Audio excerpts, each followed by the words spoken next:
ओम गणेश। कर्मकांड बाय आनंद पाठक में एक बार फिर से आप सभी का मैं स्वागत करता हूँ।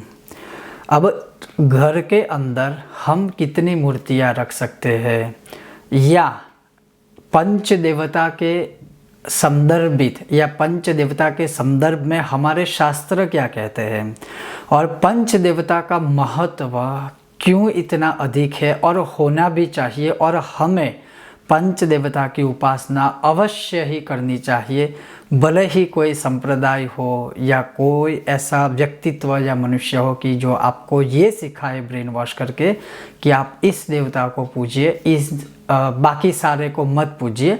तो वो थोड़ा एक गहन विषय है जिसके विषय में जो भी थोड़ा संदेह होगा वो मैं शास्त्रों के ही माध्यम से आज दूर संशय करने वाला हूँ।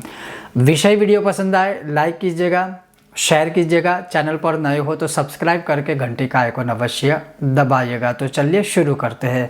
तो सर्वप्रथम क्या लिखा है पंच देवता के विषय में कि आदित्यम गणनाथम च देवीम रुद्रम च केशवम पंचदैवत्यम इत्युक्तम सर्वकर्मसु पूजयेत्। अर्थात जो मुख्य पांच देवता है सूर्य, गणेश, दुर्गा, शिव और भगवान विष्णु, ये पंचदेव है और इनकी पूजा सभी कार्यों में करनी चाहिए और घर में इन पंच देवताओं का समावेश अवश्य करना ही चाहिए। इन्हीं पांच देवताओं की लीलाओं से उनके अलग अलग स्वरूप हुए हैं। अगर जैसे हम कहें कि भगवान विष्णु का ही अवतार है श्री रामचंद्र का, भगवान विष्णु का ही अवतार है श्री कृष्ण भगवान का, इसी प्रकार से अलग अलग एकादश रुद्र जो है कहे जाते हैं या भगवान शिव के ही वो अवतार है, स्वरूप है, उसी प्रकार से भगवान सूर्य को हम आदित्य भी कहते हैं, भानु भी कहते हैं, रवि भी कहते हैं, लेकिन है तो वो भगवान सूर्य के ही नाम और अवतार, लेकिन सभी का एक अलग अलग पूर्ण रूप से या संपूर्ण रूप से या विभिन्न रूपों से महत्व दर्शित है, इसमें कोई संदेह नहीं है। लेकिन पंच देवताओं के विषय में स्वयं वेदव्यास महर्षि मुनि भी कहते हैं कि ये पंच देवता की अगर आप उपासना करते हो, पंच देवता की मूर्ति, प्रतिमा, जो भी यंत्र आदि है घर में रखते हो, तो वो धर्म, अर्थ, कर्म, मोक्ष, चतुर्विध पुरुषार्थ जिसे कहा गया है वो सब कुछ देने में समर्थ है। उसका भी वैज्ञानिक तरीके से जब आप डिटेल में जाते हो तो ये पंच देवता है वो पंच तत्व के भी देवता माने गए हैं और देवता है जिन देव की जैसी उपासना करोगे उन देव का जो तत्व है उससे जुड़ी जो बीमारियां होती है या उससे जुड़े जो लाभ है या हानि है वो उसके ऊपर प्रभावित होते हैं। जैसे मैं अगर आपको कहूँ, जैसे वेद कहते हैं कि ये जो पंच देवता है उनकी उपासना को समझना एक सामान्य मनुष्य के लिए तो बहुत कठिन है, असंभव भी कह सकते हैं। जो एक बहुत ऊपर के लेवल तक कोई इंसान जाएगा तब उन्हें पता चलेगा कि पंच देवता ही सर्वस्व है और पंच देवता की ही उपासना अवश्य हमें करनी चाहिए। लेकिन ये भी कहा गया है कि अन्य देवी या देवताओं की उपासना में पंच देवता की उपासना आपको सर्वाधिक शीघ्र ही फल देने वाली है, इसमें कोई संदेह नहीं है। विष्णु, गणेश, शिव और सूर्य और शक्ति, ये पंच देवता के और विभिन्न नाम या इन नामों से भी हम जिन्हें पहचानते हैं।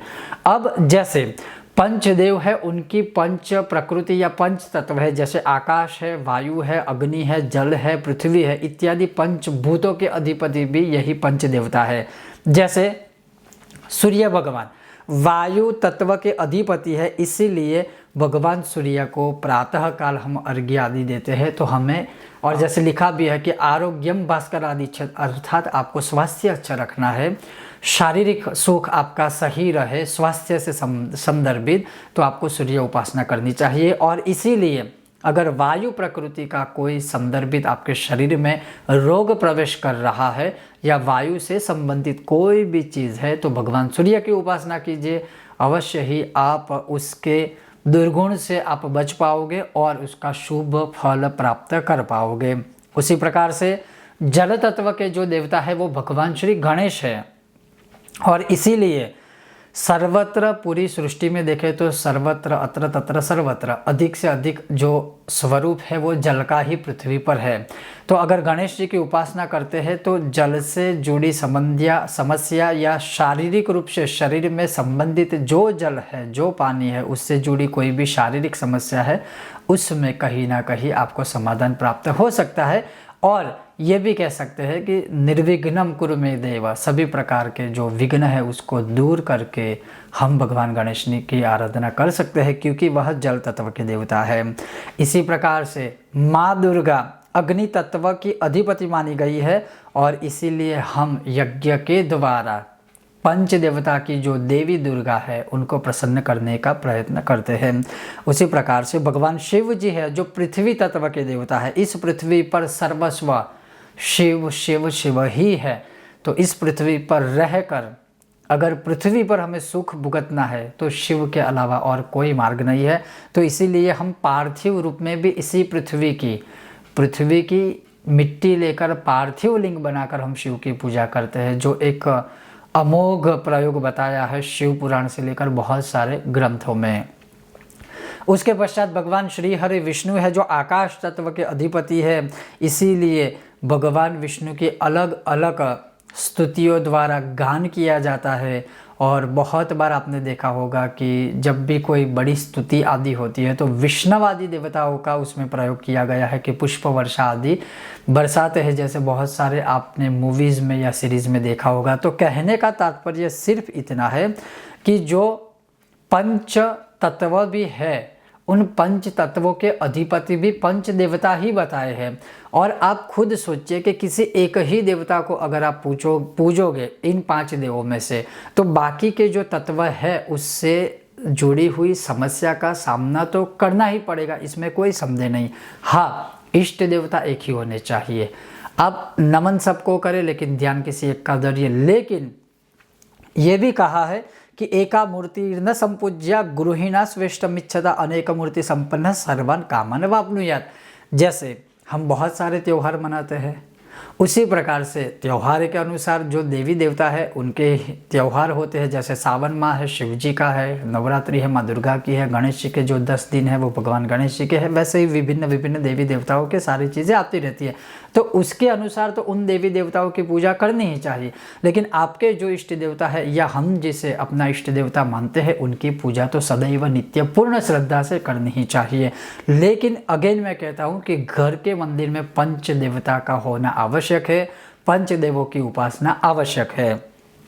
जैसे भगवान विष्णु सर्वव्याप्ति है या सर्वत्र व्यापक है।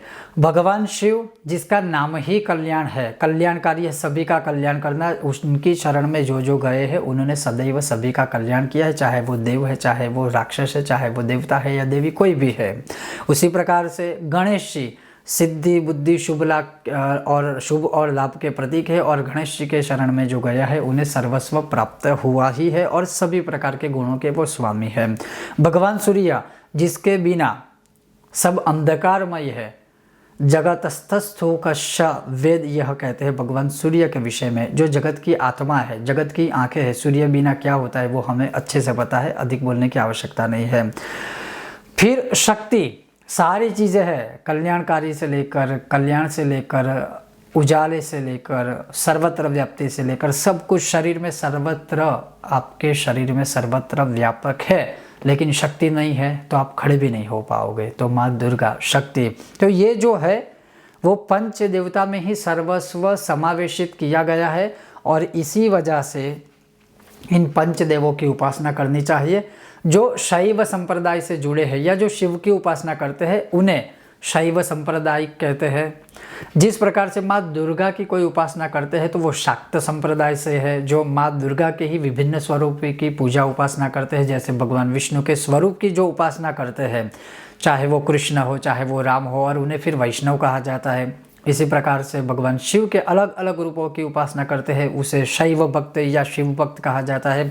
उसी प्रकार से सौर मार्ग अर्थात भगवान सूर्य के विभिन्न स्वरूपों की उपासना करते हैं, वो सूर्य भक्त कहे जाते हैं।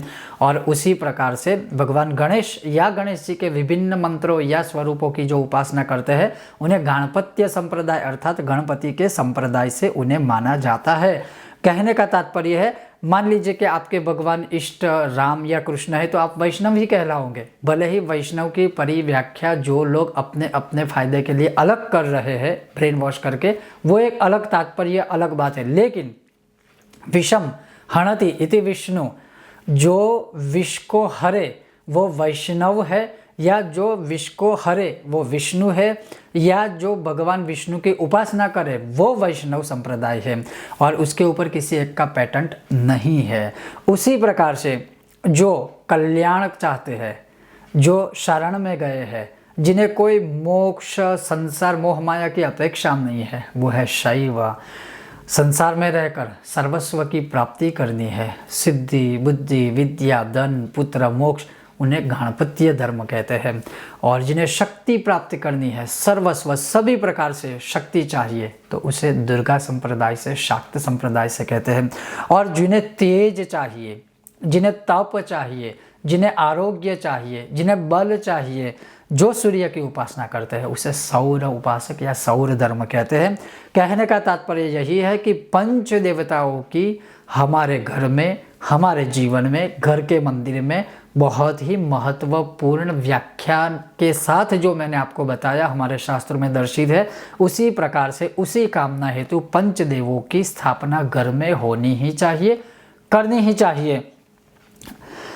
आप चाहो तो अलग से, जैसे मानिए कि अधिक अपनी कुलदेवी की मूर्ति या प्रतिमा है, आप चाहो तो भगवान राम परिवार है, कृष्ण परिवार है, इन विभिन्न देवताओं की मूर्ति या प्रतिमा आदि रख सकते हैं, लेकिन एक ही भगवान की अधिक प्रतिमा या अधिक मूर्तियाँ या अधिक फोटो मंदिर में न रखे तो वो सही होगा। यह था एक विशेष वीडियो पंच देवताओं के ऊपर। आपको यह विषय वीडियो कैसा लगा मुझे बताइएगा, और अगर पसंद आया हो लाइक शेयर सब्सक्राइब अवश्य कीजिएगा। बहुत जल्द मिलते हैं नए विषय और वीडियो के साथ, तब तक देखते रहिए कर्मकांड बाय आनंद पाठक। ओम गणेश हर हर महादेव।